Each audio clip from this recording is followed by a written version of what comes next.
Alright, the Godzilla Minus One trailer. What did we think?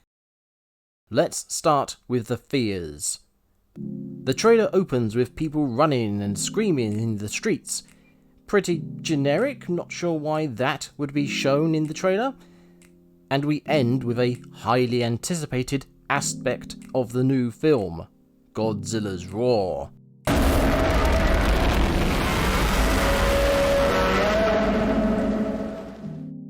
Disappointingly, it sounds like a clunky mashup of older roars.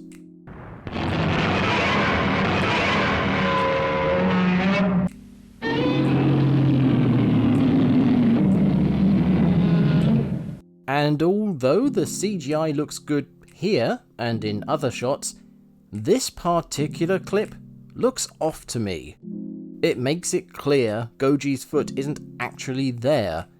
In fact, it reminds me of a shot from the '98 Godzilla. Speaking of, this shot of the beached wreck also reminds me of a '98 Godzilla shot.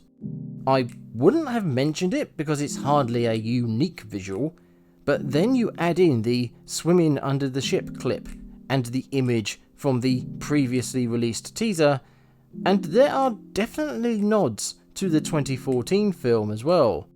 Although, how many nods and references or whatnot do you need before they become rip-offs?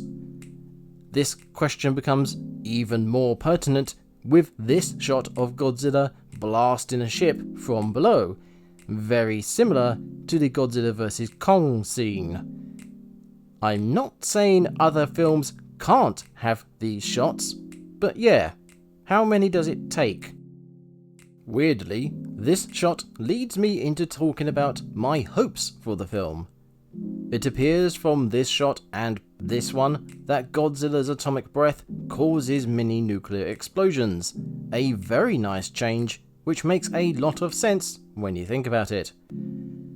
Alternatively, depending on what exactly is being shown here, this could be a bombing run on the Big G, which leads me into talking about American involvement.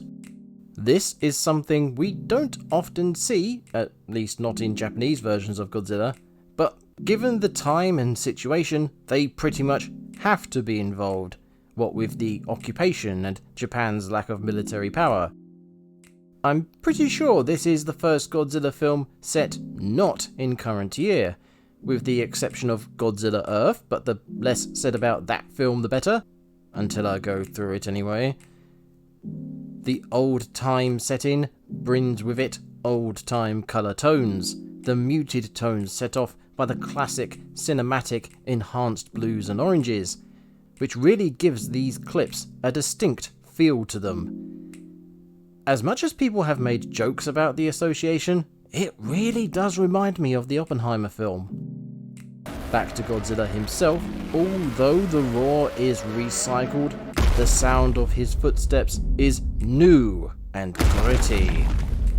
This coincides with the more visceral and in-your-face destruction we're shown, including the ground popping up from Godzilla's footsteps.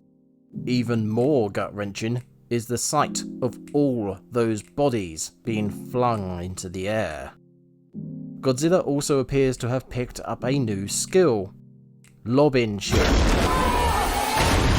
Maybe they'll go full ham and have him shot put a building.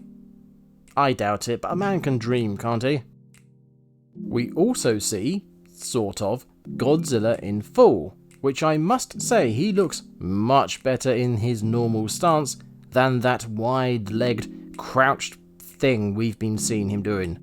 Here, he looks more like a walking mountain, at least from the front. Shin Godzilla could learn a thing or two from this film. This is all stemming from the director of the film, who is also the writer and VFX artist. Blimey. At least we know for sure we're going to get a consistent vision here, which so far is looking pretty good, for the most part. The last hopeful thing I want to mention are the human characters. We get a few focused on in the trailer, and from looks alone, they all appear to be characters. I ain't mentioning names or pointing fingers, nope. Especially from a few select shots and this one clip of Soldier Boy, I feel like we're going to be getting more characterization, more focus of the human element.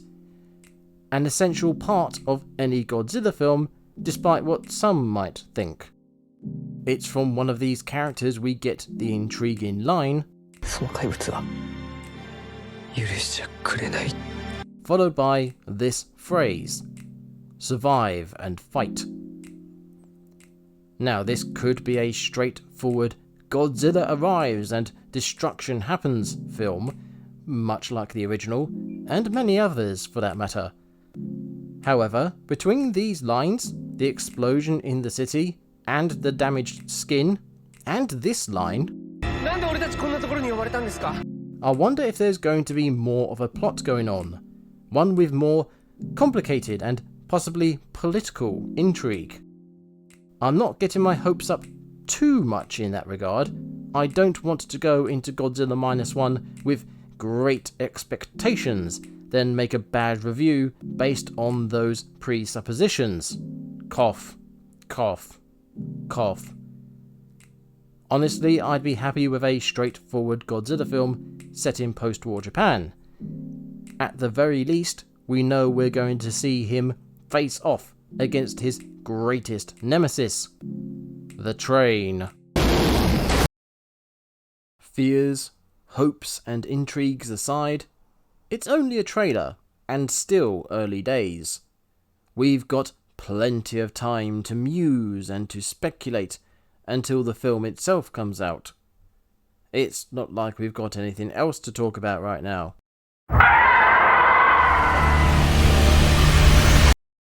Oh right, yeah.